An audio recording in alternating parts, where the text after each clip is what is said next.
Now, one of the problems Japan has throughout this whole thing is keeping these troops supplied. Because by the end of, about the middle of 1942, we start putting vessels out, and now we're starting to build planes that are going to be harassing these resources. So what the Japanese do is they start responding by supplying their troops by evening shipping. They realize if they put in shipping lanes from Rabaul and other places, which are close by, they can do 2 runs a night with support from their airplanes. Now remember, the Japanese are more comfortable at flying at night than the United States is. They've had more experience. So this supply is going to be called the Tokyo Express. They call it the Tokyo Express, if we do at least. They call it the rat transport. And they're going to supply their troops this way. Now, as time will go on, we will begin to start intercepting those transports, both by ship and by plane.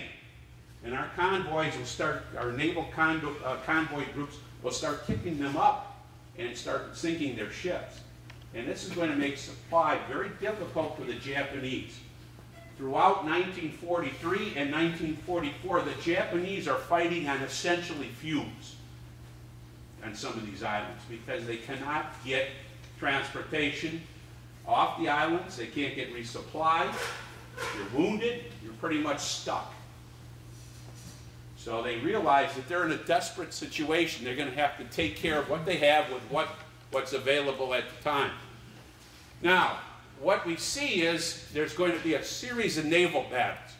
One is going to be off Guadalcanal, which is going to be a heavy set of battles. Both the naval battle of Guadalcanal and Tassafaronga, which are going to involve a series of devastating naval fights.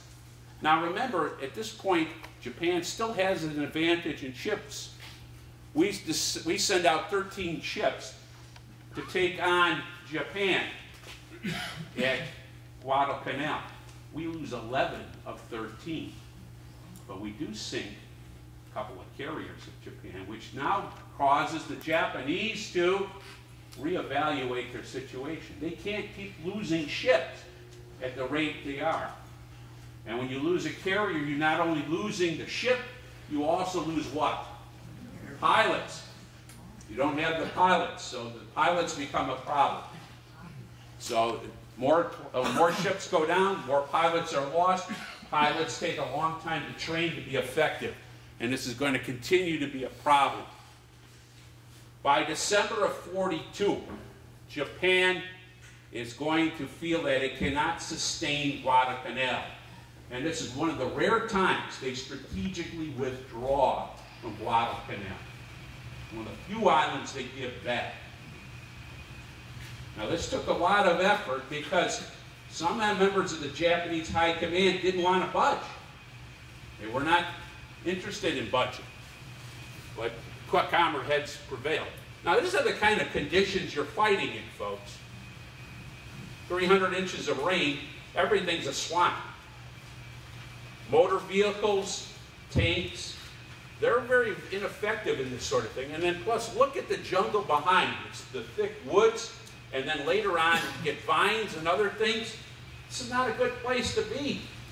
So you're going to have to comb these grounds slowly and methodically, and you're at the mercy of the defenders as opposed to being an offender here, or an offensive unit.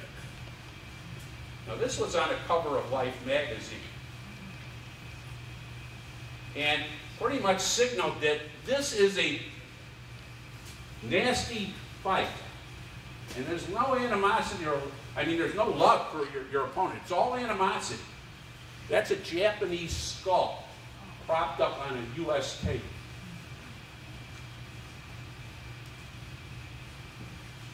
Now you talk about those huge mountain ranges in the center of the island. That's what you're coming up against.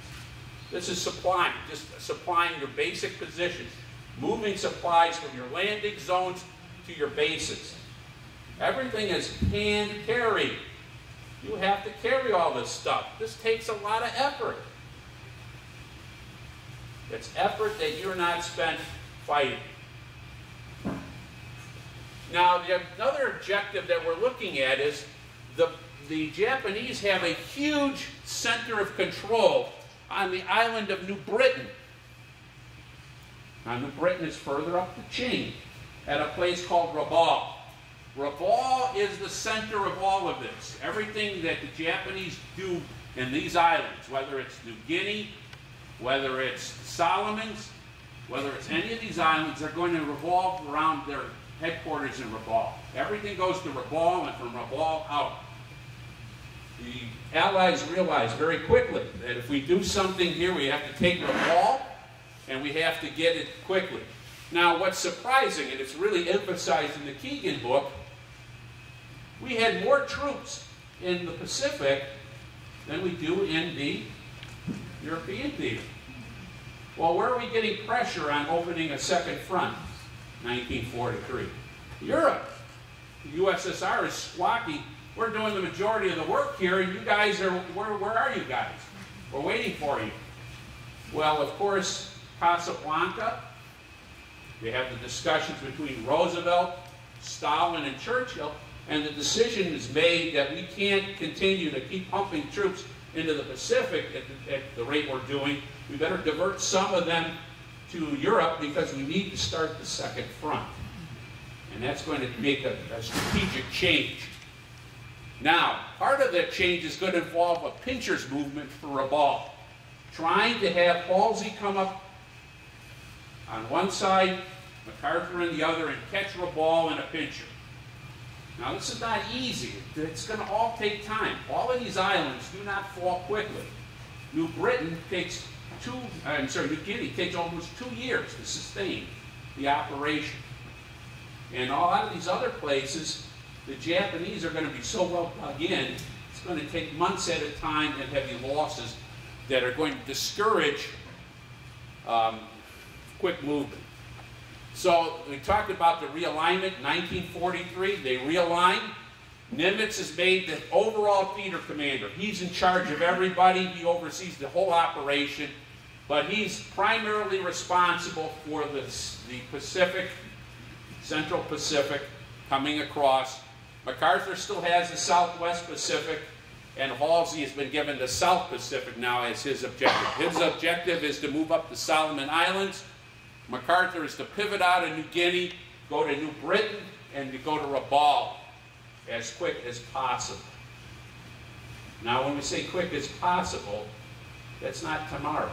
All of this has to be fought for. It has to be moved on. It needs resources, people, machinery, etc. So this is a big, big problem. Now, fortunately, and Kurt alluded to this, we had a strategic advantage. You talk about the power of technology and brain power. Well, we had broken the Japanese code, ultra, and we knew what the Japanese were planning.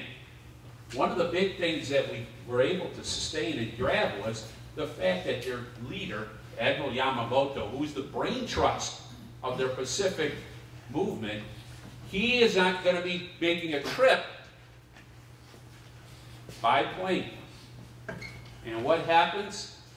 We dispatch our aircraft and we shoot him down and kill him. Big, big thing. It's kind of like getting bin Laden, except in the old days this is better than getting bin Laden. We got the brain trust of the Japanese. He's killed. And this is going to be really crippling because you don't have that great wisdom. Remember, this was the Harvard professor that understood the inks. He knows what the United States is capable of doing. His counterparts don't. And that's going to be an issue throughout this campaign. The Japanese going forward are not going to really understand the buildup and the United States strategies. And that's going to be a big issue because when we get to the Marianas Islands, why the heck do you send your complete forces with your aircraft to try to take on in one big battle the United States fleet 2 years down the road? It's not a good idea, not a good strategy.